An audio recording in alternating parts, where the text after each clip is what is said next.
Okay, कल हम लोग उसका एक ब्रीफ पढ़े थे कि व्हाट वाज द सर्कमस्टांसेस, ठीक है ना, while the national movement started. In another word, दूसरे शब्द में हम कहें तो नेशनलिज्म किस तरीके से भारत में किन परिस्थितियों में स्टार्ट होता है, ये हमने पढ़ा था। ठीक है, बुक भी एक साइड में रख लीजिएगा।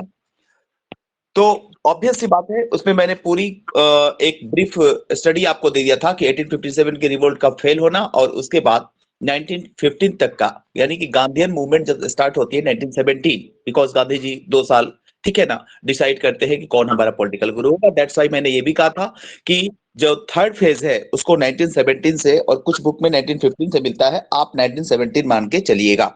ठीक है, ये ऑथेंटिक है।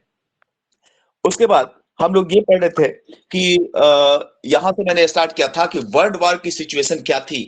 और फर्स्ट वर्ल्ड वॉर की सिचुएशन में, बिकॉज इंडिया कॉलोनी था इंग्लैंड का, तो जब इंग्लैंड एलाइज कंट्रीज में शामिल हो जाता है, बेटा अपनी ओर से म्यूट कर लो ज्योतिष, अपनी साउंड को म्यूट कर लो, माइक म्यूट कर लो, हाँ यस, ठीक है।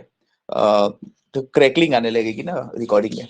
तो फर्स्ट वर्ल्ड वॉर में, because India was British colony, तो दैट्स वाई कि while Britain announce to participate in the First World War as allies countries, तो ऑब्वियस सी बात है कि जिसकी भी जितनी भी कॉलोनीज थी, भारत सबसे बड़ी कॉलोनी है, तो भारत भी उसमें शामिल हो जाता है।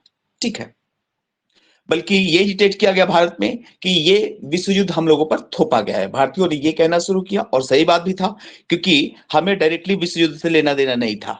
ठीक है ना।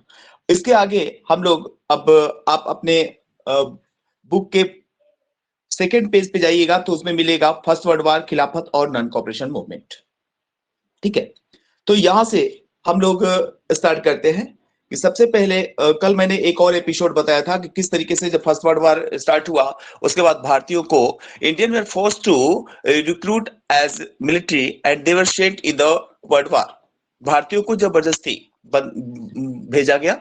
दूसरी ओर प्लांटेशन क्रॉपिंग के लिए ऑलरेडी भारतीयों को मॉरिशस, फिजी, गुयाना, कल का रिकॉर्डिंग भी सुन लीजिएगा एक बार, उसमें और भी डिटेल्स में बताया हूं। तो ये चीजें यहां से भारतीयों को जबरदस्ती बंधुआ मजदूर, जिसको मैंने गिरमिटिया शब्द बोला था, गिरमिटिया बनाकर भेजा जाता था। तीसरी चीज की टैक्सेशन, ऑब्वियस सी बात है कि इंग्लैंड को और ज्यादा रेवेन्यू की जरूरत थी, क्योंकि वार के दिनों में उसके खर्चे बढ़ गए थे। तो ये सारा टैक्सेशन का भी, ज्यादा टैक्सेशन, नए नए टैक्सेशन लगाने शुरू कर दिए। तो ये सारे सर्कमस्टांसेस बन रहे थे। इन सारे सर्कमस्टांसेस में हमारा शुरू होता है जो सत्याग्रह, यानी गांधीयन फेज जब आता है, स्टार्ट होता है। सत्याग्रह को मैंने डिफाइन किया था, सत्याग्रह क्या होता है, उसका एक्टिव और पैसिव। क्लियर है बेटा यहां तक? रिमझिम, वैष्णवी, सोनाली, ज्योतिष? Yes sir. Yes sir. Yes sir. ठीक है बेटा, ठीक। तो ये सारे सर्कमस्टांसेस मैंने डिटेल्स में आपको समझाए थे। अब हम लोग ये पढ़ेंगे कि सत्याग्रह मूवमेंट, यानी कि गांधीयन फेज, जो सत्याग्रह आइडियोलॉजी पर आधारित है। एक चीज और, मैंने होमवर्क दिया है, तो होमवर्क इसलिए दिया है, अब आप लोगों के लिए होमवर्क मैटर नहीं करता, लेकिन इसलिए कि राइटिंग स्किल, बिकॉज ये राइटिंग वाला होगा ना, इसलिए एक ही क्वेश्चन दूंगा, कोशिश करना कि उसको करके, और इसी ऐप पर बना हुआ है जिस पर आप होमवर्क देखोगे, उसी पर आप होमवर्क डालोगे, व्हाट्सएप पे नहीं जाना है। ठीक है ना, और फिर उसको हम चेक कर लेंगे, तो थोड़ा सा आपकी राइटिंग स्किल भी थोड़ी अच्छी हो जाएगी। ठीक है ना, तो कोशिश करिएगा, उसको जरूर करिएगा। कहीं प्रॉब्लम होगा तो फिर से समझा दूंगा। ठीक है। तो सत्याग्रह की मेथोडोलॉजी है, इससे इस आइडियोलॉजी का है और मेथोडोलॉजी दोनों ही हम इस्तेमाल कर सकते हैं, because Satyagraha is in itself ideology. ठीक है, और आइडियोलॉजी भी है, मेथोडोलॉजी है। मेथोडोलॉजी कैसे है? क्योंकि सत्य के ही नाम पर, ध्यान दीजिएगा, सत्य और नॉन वायलेंस, यही ना है सत्याग्रह के दो फेजेस, दो दो मतलब इसके कहे हम दो पहलू, दो आयाम, टू डायमेंशन। ठीक है ना, तो ये दोनों आयामों से, दोनों डायमेंशन से गांधी जी ने क्या, कौन कौन से मूवमेंट करी, ये, तो that's it becomes the methodology. तो आपसे कोई पूछे व्हाट इज सत्याग्रह, तो सत्याग्रह को पहले ट्रूथ एंड नॉन वायलेंस के बाद आप एक लाइन जरूर लिखेगा, it is an ideology as well as a methodology too. तो ये आपका कंक्रीट आंसर हो जाएगा। ठीक है। उसके बाद आपका जो फर्स्ट मूवमेंट चंपारण पता है आपको, डिटेल से पढ़ाया भी हूं, फिर से एक बार बता दे रहा हूं। चंपारण मूवमेंट के बारे में मैंने बताया था कि इसे हम तीन कठिया मूवमेंट, ध्यान समझिएगा, 3/20 मैंने आपको ब्लैक बोर्ड पर भी समझाया था। यानी कि एक बीघा में 3 कट्ठा होते हैं, सॉरी 20 कट्ठे होते हैं, ठीक है ना। तो एटलीस्ट 3 कट्ठा, किसी के पास 1 बीघा है तो 3 कट्ठा एटलीस्ट उसको इंडिगो प्लांटेशन करना ही करना है। Means peasants were force to crop the indigo plant, ठीक है, for the indigo plantation at least 3/20 part of his land। तो 3 कट्ठिया हो गया, ठीक है ना। और इंडिगो मूवमेंट ऑब्वियस सी बात है, क्योंकि इंडिगो की खेती कराई जाती थी, इंडिगो के लिए जो उनको फोर्स किया जाता था, तो इसी को इंडिगो मूवमेंट भी बोलते हैं। और because it took place in the Champaran, ठीक है, इन बिहार। कल आपको बताया था कि बेतिया और मोतिहारी आज पूर्वी पश्चिमी चंपारण है, that time it was United, तो चंपारण में हुआ, इसलिए इसे चंपारण मूवमेंट भी कहते हैं। तो एक ही है कि 1916-17 का यदि गांधीयन मूवमेंट पूछे तो भी आपका आंसर होगा वही, यानी 1916-17 के मूवमेंट को हम चंपारण मूवमेंट भी कहते हैं, इंडिगो मूवमेंट भी कहते हैं और 3 कठिया मूवमेंट भी कहते हैं, ठीक है। अब देखिए, जैसा कि मैंने पहले बताया था कि गांधी जी का भारत, साउथ अफ्रीका से भारत पहुंचने के पहले ही गांधी जी का ऑरा, ऑरा मतलब प्रभाव, पहले ही इंडिया पहुंच चुका था, क्योंकि उन्होंने साउथ अफ्रीका, दूसरे देश में जाकर के, और Indians as well as South African के खिलाफ जो अपार्थाइड को और कॉलोनिज्म के जो शिकार लोग हो रहे थे, तो काफी कुछ गांधी जी अपनी बातों को मनवाने में सफल हो गए थे। तो ऑब्वियस सी बात थी कि दूसरे देश में यदि गांधी जी सफल हो जाते हैं तो भारत के लोग तो इसको हम ये कहें कि एक क्या बोलेंगे उसको, होपफुल, एक आशा की निगाहों से देखते थे। तो दैट्स वाई कि चंपारण मूवमेंट को लीड कर रहे थे डॉक्टर राजकुमार याज्ञिक। लैंडलॉर्ड थे, बट बड़े ही लिबरल थे, और भारतीयों के प्रति, मैंने अपने अपने अपने अपने लोगों के प्रति, he was too pathetic towards his, अपने स्टेट के लोगों के प्रति बहुत ही वो सिंपैथेटिक थे, सहानुभूति रखते थे। तो ऑब्वियस सी बात है कि उन्होंने पूरा प्लेटफॉर्म इस मूवमेंट का तैयार कर लिया था।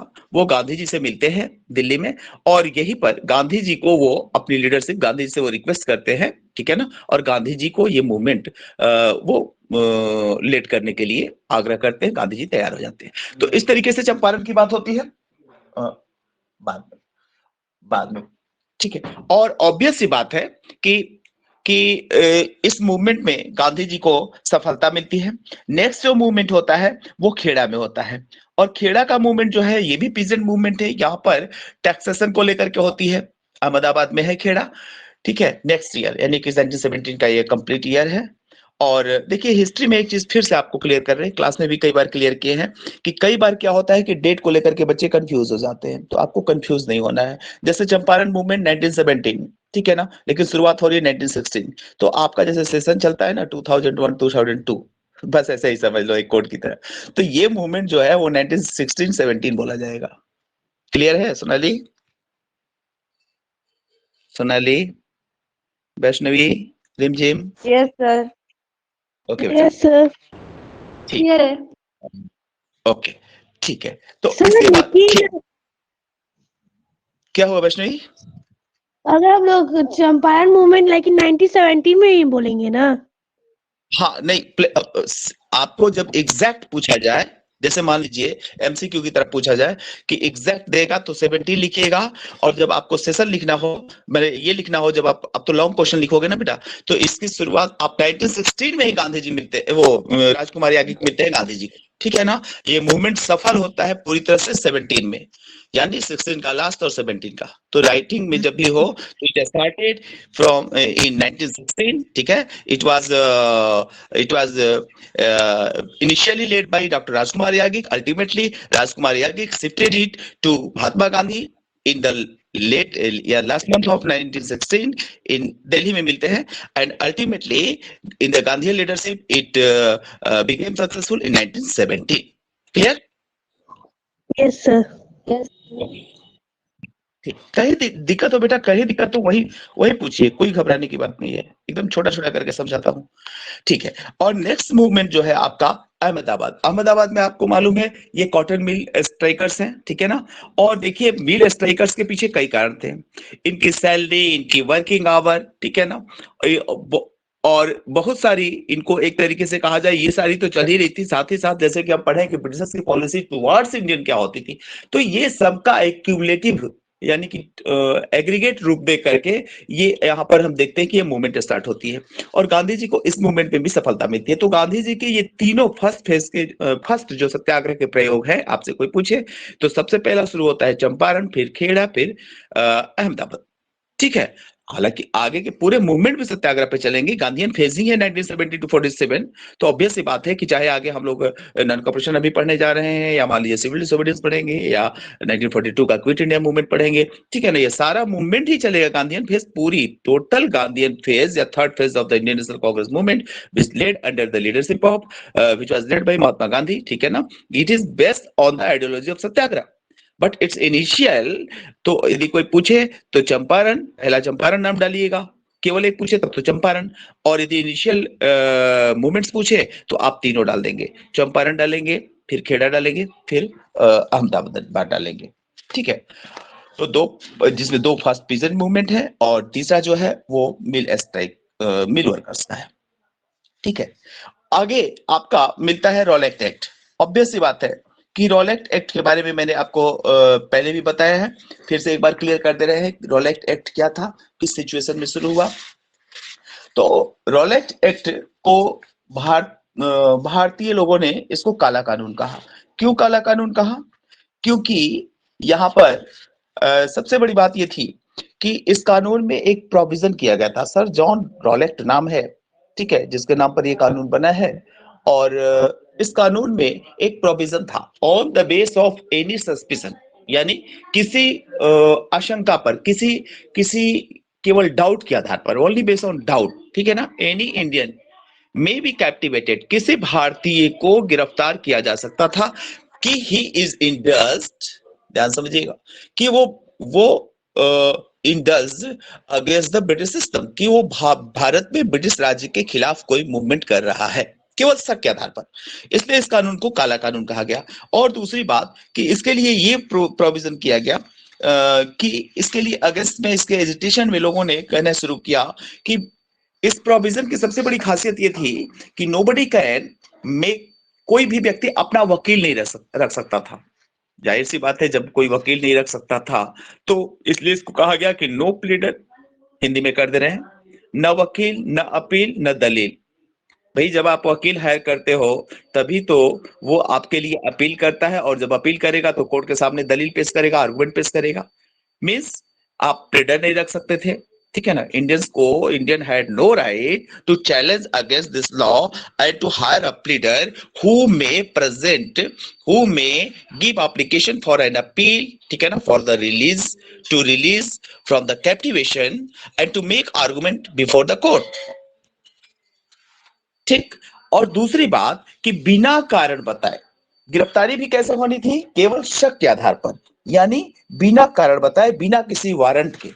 ऑब्वियस सी बात है कि इसका मतलब ये हुआ कि जो एक तरफ से देखिए, मैंने पैरेलल लेकर मैं चला हूं, एक तरफ से रिवोल्यूशनरी मूवमेंट भी बढ़ रहा था। इसका कारण समझिएगा, अभिनव भारत, आपको मैंने बताया भी कि नेशनलिज्म इन यूरोप में जब पढ़ा रहे थे तब भी कंपेयर किए थे, और नेशनलिज्म इन इंडिया पढ़ा रहे थे तब मैंने इटली वाले से कंपेयर किया था कि भारत में भी जैसे कॉर्बोनरी बन रही थी ना, याद करिए मेजनी का पीरियड, तो उसी तरीके से भारत में भी अभिनव भारत, अनुशीलन समिति जैसी संस्थाएं काफी एक्टिवेट हो गई थी। 19 से सेकेंड फेज कांग्रेस का कल मैंने बताया था कि तिलक की लीडरशिप में जब आया गांधीयन मूवमेंट, गांधीयन फेज से पहले यानी थर्ड फेज से पहले, तो सेकेंड फेज में ये रिवोल्यूशनरीज की एक्टिविटी और बढ़ गई। एक्चुअली अंग्रेज चाहते थे कि हम इस मोमेंटम को क्रश कर दें, ठीक है, और एक तरफ मूवमेंट को क्रश करें, उससे भी बड़ी बात यह थी कि जो मूवमेंट को इंस्पायर करने वाले हैं, तो इंस्पायर कैसे होते हैं? मान लीजिए कि यदि तिलक लिखते हैं कि यदि हम ब्रिटिश सिस्टम को डायरेक्ट चैलेंज नहीं कर सकते हैं, ठीक है ना, तो हमें क्रांति करनी चाहिए। ऑब्वियस सी बात है कि तिलक की बातों का असर होता है। तिलक कोट करते हैं गीता के कोटेशन को। तिलक कहते हैं कि यदि भगवान कृष्ण ने कहा है कि हमें अपने अधिकार को ठीक है ना, या भगवान कृष्ण ने कहा है कि जो भी करता हूं मैं करता हूं। तो ये सारी बातों का इंस्पिरेशन इस तरीके से पड़ता है कि आप देखिए कि चापेकर ब्रदर्स या सावरकर, ठीक है ना, जैसे क्रांतिकारी पैदा होते हैं। तो ब्रिटिशर्स ने ये रियलाइज किया कि इसके साथ, और इसके पहले भी ये कोशिश हो चुकी है, वर्नाकुलर प्रेस एक्ट, जिसमें भारतीय समाचार पत्र जो कि भारतीयों के द्वारा चलाए जा रहे हैं, उसका एडिटर या पब्लिशर या पब्लिकेशन हाउस यदि भारतीय है, ठीक है ना, तो उसको बंद कर दो। तो इन सारी चीजों को यदि देखा जाए तो एक तरीके से हम कहें कंपाइल्ड करके लागू करने की कोशिश की गई, जिसका नाम था रॉलेट एक्ट, कि केवल डाउट के आधार पर, ठीक है ना, चाहे वो व्यक्ति हो चाहे संस्था हो तो बंद कर दो, और व्यक्ति हो तो उसको जेल के अंदर डाल दो, ठीक है ना। तो ऑब्वियस सी बात है कि इसका प्रोटेस्ट होना स्वाभाविक था। और जब इसका प्रोटेस्ट होता है, आपको मालूम है पंजाब के 2 लीडर गिरफ्तार कर लिए जाते हैं, डॉक्टर सत्यपाल किचलू और जयकर। इनकी गिरफ्तारी के बाद एजिटेशन होता है, और एजिटेशन इतना बड़ा होता है, ठीक है ना, कि जिसके चलते जालियांवाला बाग मैसकर होता है। तो ध्यान समझिएगा, रॉलेट एक्ट और जालियांवाला बाग मैसकर दोनों एक दूसरे से जुड़ा हुआ है। आ रही है समझ में? Yes sir. Yes, sir. Rowlatt act के जो प्रोविजन थे, इसके अनुसार बिना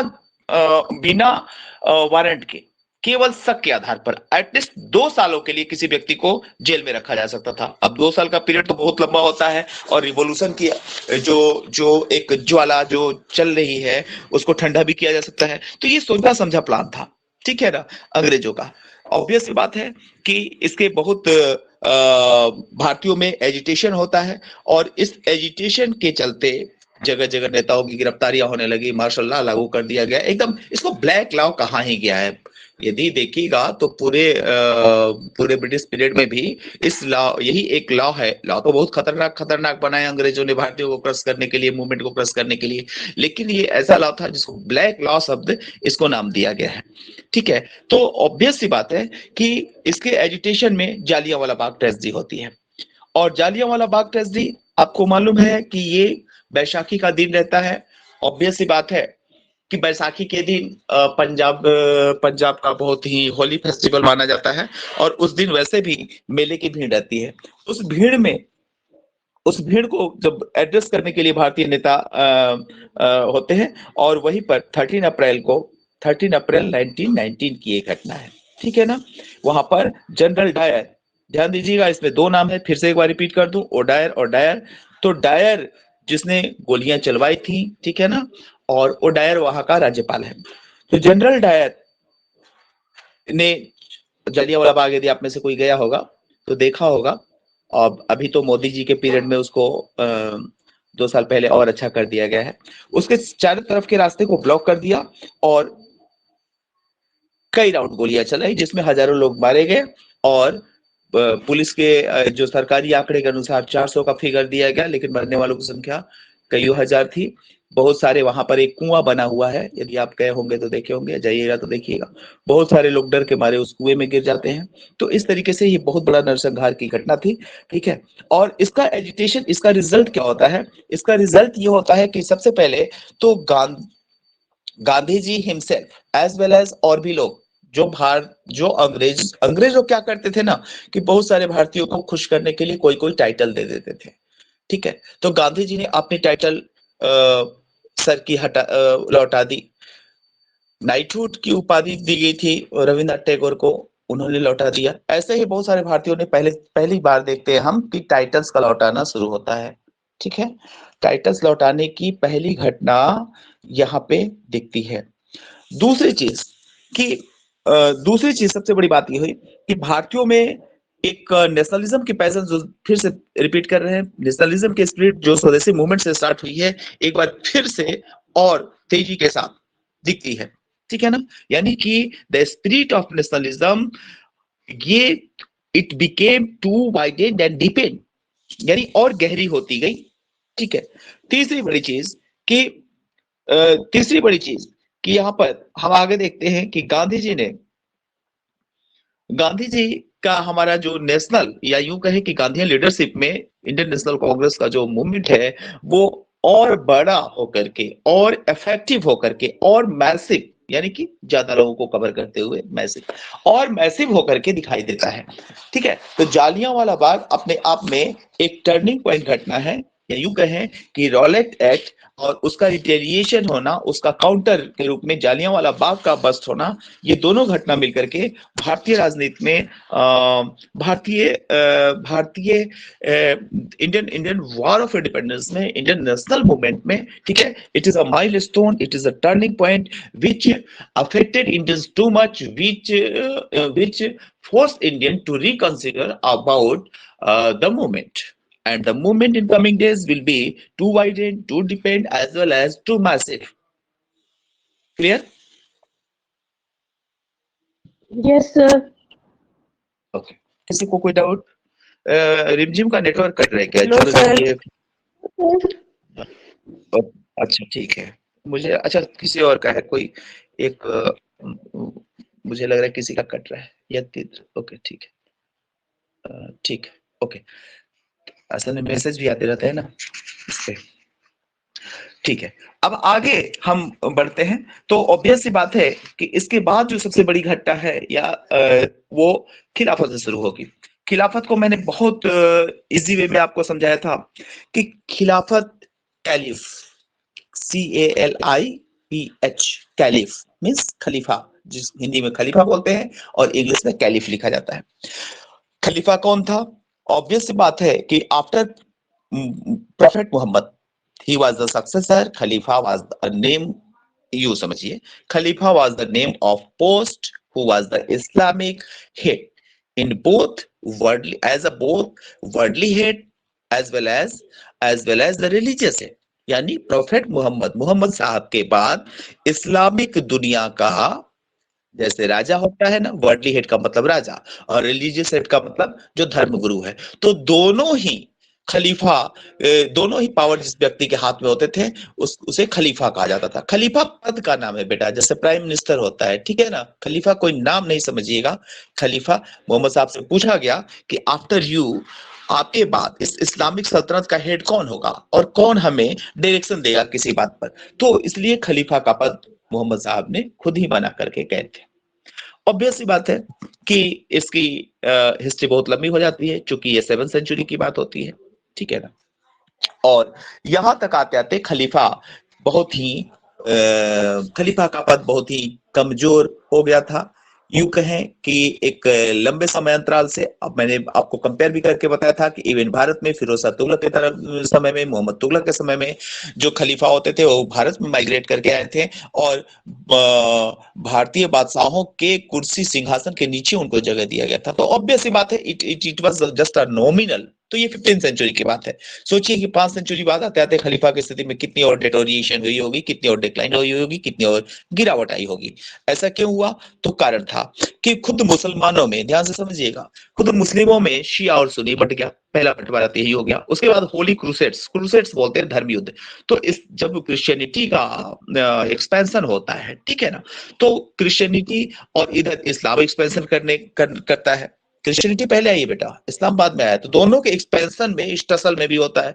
तीसरा, जो बड़े बड़े एम्पायर होते थे ना, खुद मुस्लिम एम्पायर, तो वो खलीफा के को रिकॉग्नाइज नहीं करते थे, मानते नहीं थे। जैसे मान लीजिए भारत में अकबर का पीरियड था, तो अकबर, अपने 7th क्लास से पढ़ा होगा, अकबर के सिक्कों पर जिल्ले इलाही लिखा जाता था, यानी शैडो ऑफ द गॉड। अब शैडो ऑफ द गॉड राजा खुद ही है, तो बीच में खलीफा को क्यों मानेगा? तो कहने का मतलब कुल मिलाकर के यहां तक आते आते खलीफा की स्थिति में काफी डिटोरिएशन हो गया था। अब स्थिति ये हुई कि इजिप्ट में एक नया शासक, अच्छा बाल्कन, ऑब्वियस सी बात है कि बाल्कन एम्पायर के कई कंट्री इसमें शामिल है, ठीक है ना। उसी में से एक जो बाल्कन एम्पायर हुआ था, इसी में से एक इजिप्ट है। इजिप्ट में मुस्तफा कमाल पाशा का इमरजेंस होता है और मुस्तफा कमाल पाशा काफी पढ़ा लिखा व्यक्ति था और ही स्टार्टेड टू रिकंस्ट्रक्ट, और कह सकते हैं कि modernise, he started to modernise the Egypt. That's why that circumstances, उसे लगा कि खलीफा के पोस्ट का कोई जरूरत नहीं है। That's why he abolished the post of खलीफा। खलीफा के पद को खत्म कर दिया खलीफा। ऑब्वियस सी बात है, ध्यान दीजिएगा, ये शुरुआत कहां से हो रही है? मिस्र खुद मुस्लिम राष्ट्र है, खलीफा के पोस्ट को कौन खत्म कर रहा है? एक मुस्लिम कंट्री, एक मुस्लिम लीडर। लेकिन मैसेज ये गया कि बिकॉज ये हो कब रहा है, तो फर्स्ट वर्ल्ड वॉर चल रहा है। ध्यान दीजिएगा, सिचुएशन क्या है, ये 1918 की घटना है और 1918 फर्स्ट वर्ल्ड वॉर 1914 टू 18 का पीरियड चल रहा है। तो इंग्लैंड के खिलाफ ये मैसेज गया, खासकर भारत के मुसलमानों में, दुनिया भर के मुसलमानों में जाता है, पर भारत मुस्लिम का आबादी आज भी आप देखेंगे तो इंडोनेशिया के बाद सेकेंड कंट्री है भारत। तो ये मैसेज गया कि बिकॉज ये for the abolition of the post of Khalifa Britain is responsible, England जिम्मेवार है। तो इन दैट सिनारियो इस बात को लेकर के भारत में प्रोटेस्ट मूवमेंट शुरुआत होती है और अली ब्रदर्स जिनका नाम है, ठीक है ना, सैयद अली और मोहम्मद अली, ये दो भाई हैं। इन दोनों भाइयों की लीडरशिप में मुसलमान इकट्ठे होते हैं और खिलाफत मूवमेंट, खिलाफत का मतलब ही है टू प्रोटेस्ट। हमेशा क्लास में भी बताया है, फिर से बता रहे हैं, खिलाफत आप दो वर्ड में याद कर लीजिए। खिलाफत का मतलब होता है खिलाफ करना, यानी टू प्रोटेस्ट, और खिलाफत खलीफा से भी बना है, ठीक है ना। तो आप इसको डिफाइन ऐसे कर सकते हैं कि the movement which was started against the British system, एक एक वर्ड बोल रहे हैं, the movement which was started against the British system, तो यहाँ खिलाफत हो गई, खिलाफ करना, ठीक है। Because the post of Khalifa was एबोलिश्ड। दोनों बातें आ गई कि नहीं, बोलिए, दोनों बातें आ गई एक से।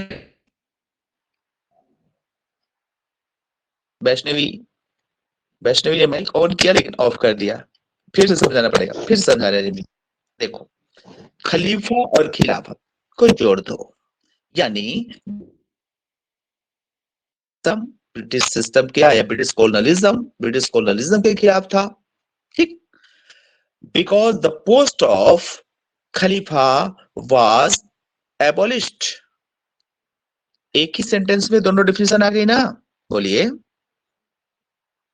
बोलो तब आगे बढ़ेंगे। yes sir ओके, ठीक है, ठीक है, जितना सरल करके समझो बेटा। तो ऑब्वियस सी बात है कि ये मूवमेंट स्टार्ट होता है। अब देखिए, सही पूछिए तो खिलाफत मूवमेंट को जितने बड़े पैमाने पर, एक तो मैंने पहले भी कहा आपको कि आज भी भारत में इंडोनेशिया के बाद भारत सेकंड है मुस्लिम कंट्री, मुस्लिम पॉपुलेशन के हिसाब से। तो ऑब्वियस सी बात है कि जिस तरीके से मूवमेंट स्टार्ट होता है और जितने बड़े मास मूवमेंट की मूवमेंट को, ये बहुत अच्छा अपॉर्चुनिटी है, ध्यान दीजिएगा, और ये बहुत जरूरी था। What the decision was made by Mahatma Gandhi, that was, भाई ऑब्वियस सी बात है कि ये नेशनल मूवमेंट के हित में ही तो चल रहा है, सभी भारतीयों के हित में हो रहा है। अब तक आप देखेंगे कि मुसलमानों का बहुत ज्यादा पार्टिसिपेशन नहीं है। शुरू के फेज में कांग्रेस बनती है तो उस समय जैसे बदरुद्दीन तैयब जी हैं जो कांग्रेस के तीसरे अध्यक्ष हैं मद्रास सेशन में 1887 में, तो ऐसे कुछ ही लीडर शामिल हैं, लेकिन यदि हम मास लेवल पर देखें तो बहुत ज्यादा नहीं दिखाई देता है, ठीक है। इवन स्वदेशी मूवमेंट, क्योंकि स्वदेशी मूवमेंट में भी बहुत ज्यादा, थोड़ा शामिल थे मुस्लिम लोग, लेकिन बहुत ज्यादा शामिल नहीं है, ठीक है। लेकिन आप देखिए कि 1906 में मुस्लिम लीग बन गई है, मुस्लिम लीग बहुत जल्दी से प्रभाव बढ़ाने लगी। तो गांधी जी ने दोनों बातों से सोचा कि एक तरफ से मुस्लिम लीग के प्रभाव को रोकना भी जरूरी है और साथ ही साथ ये बहुत बढ़िया मौका है, क्योंकि ये इससे, देखिए, इससे हिंदुओं पर, खिलाफत मूवमेंट से हिंदुओं पर तो कोई फर्क नहीं पड़ने वाला था, लेकिन it was a religious symbol. Basically खलीफा की पावर चाहे जो हो, चाहे जितना भी खत्म हुआ उसका पावर, बात समझिए, लेकिन रिलीजियस है। हेलो, हाँ हाँ सर, हम यहाँ सर एक बात पूछना था। हाँ, बोलो बेटा। सर ये बेगार क्या होता है? क्या बेगार? बेगार? Bonded labour is called begar, bonded labour is called begar. उसी को गिरमिटिया मैंने बोला था ना, गिरमिटिया में क्या होता था कि यहां से बॉन्डेड लेबर बना करके भेज, कल वाला रिकॉर्डिंग देखना बेटा, समझाए हैं। बॉन्डेड लेबर यानी कि कल वाला रिकॉर्डिंग देखना, उसमें डिटेल्स में समझाया। अच्छा, फिर से बता दे रहे हैं, बॉन्डेड लेबर भारतीयों को प्लांटेशन, जहां भी इंग्लैंड की कॉलोनी थी, ट्रिनिडाद टोबैगो है, श्रीलंका है, या मान लीजिए कि आपका सूरीनाम है, मॉरिशस है, इन देशों में शुगर केन के लिए, टी प्लांटेशन के लिए, ठीक है ना, कॉफी ओपियम के लिए, क्योंकि प्लांटेशन कैश क्रॉप ज्यादा उगाते थे ना अंग्रेज, उसी से उनका व्यापार बढ़ना था, रेवेन्यू मिलना था। तो इंडिगो है, तो ऑब्वियस सी बात है कि उसके लिए जिन भारतीयों को बॉन्डेड लेबर मींस बेगार, ठीक है ना। बेगार उर्दू वर्ड है। तो जिन लोगों को यहाँ पर जबरदस्ती भेजा जाता था बना करके, बॉन्डेड लेबर या बेगार बना करके, उसी को गिरमिटिया नाम भी दिया गया है। ठीक है ना Anurag? Yes sir, yes sir. Anurag, okay, हाँ ठीक नहीं, ठीक है बेटा, कहीं भी डाउट हो तुरंत पूछिए। ठीक है, तो देखिए, तो ऑब्वियस सी बात है कि ये खलीफा जो था, it was the religious symbol. Post उसका पावर चाहे जितना भी डिटोरिएट हुआ हो, लेकिन रिलीजियस सिंबल तो था ना। तो गांधी जी ने सोचा कि ऑब्वियस सी बात है कि एक तरफ जो मुस्लिम लीग बन गई और मुसलमान जुड़ने से पहले ही कटने लगे हैं, ध्यान दीजिएगा, नेशनल मूवमेंट से। तो this is the best opportunity while कि जब हम मुस्लिमों को अपने आंदोलन में मिला लें। और इसी कंटेक्स्ट में ऑब्वियस सी बात है कि इसी कंटेक्स्ट में, इसी पर्सपेक्ट में हमारा नॉन कोऑपरेशन मूवमेंट शुरुआत होगा। ठीक है, तो नॉन कोऑपरेशन मूवमेंट हम लोग कर लेंगे। नॉन कोऑपरेशन और सिविल डिसोबीडियंस दोनों कर लेंगे, दोनों में कंपेयर करेंगे कि क्या अंतर था, सिविल डिसोबीडियंस के दोनों फेज को लेंगे। ठीक है ना। और देखिए, भले थर्सडे तक, परसों तक हम लोग इसको पढ़े इस चैप्टर को, लेकिन ये चैप्टर बहुत ही महत्वपूर्ण है और बहुत ज्यादा क्वेश्चन इसे अराइज होने हैं। इसलिए इसको हम समझ रहे हैं कि एकदम टुकड़ा टुकड़ा करके पढ़िए, एकदम पढ़िए। और रिकॉर्डिंग को 2 बार 3 बार सुनिए बेटा, रिकॉर्डिंग आपके पास ही है। जैसे कोई जरूरी थोड़ी है बुक कॉपी लेकर के बैठो तो रिकॉर्डिंग सुनो। मान लो खाना भी खा रहे हो तो ऑन करके सुन सकते हो। रिकॉर्डिंग सुनिए और कहीं प्रॉब्लम हो तो फिर से पूछिए। ठीक है, ओके सर। ठीक है, कल मिलते हैं। सर, हाँ, बोलो बेटा, बोलो सर रिद्धि। बेगार को बंधुआ बोल सकते हैं क्या? क्या बेकार को बंधुआ ना? Yes sir. हाँ, बॉन्डेड लेबर का हिंदी होता है बेटा। बॉन्डेड लेबर का मतलब ये बंधुआ मजदूर। बंधुआ मजदूर की डिफिनेशन ये होती है कि जिसको रेगुलर पेमेंट नहीं दिया जाए, ठीक है ना, और आप उससे जो भी काम करा लें, कोई टर्म कंडीशंस ना हो, this is called bonded labour. उसी को हिंदी और उर्दू वर्ड है बेगार, सिनोनिम है, उसी का मीनिंग है। ठीक है। Okay sir.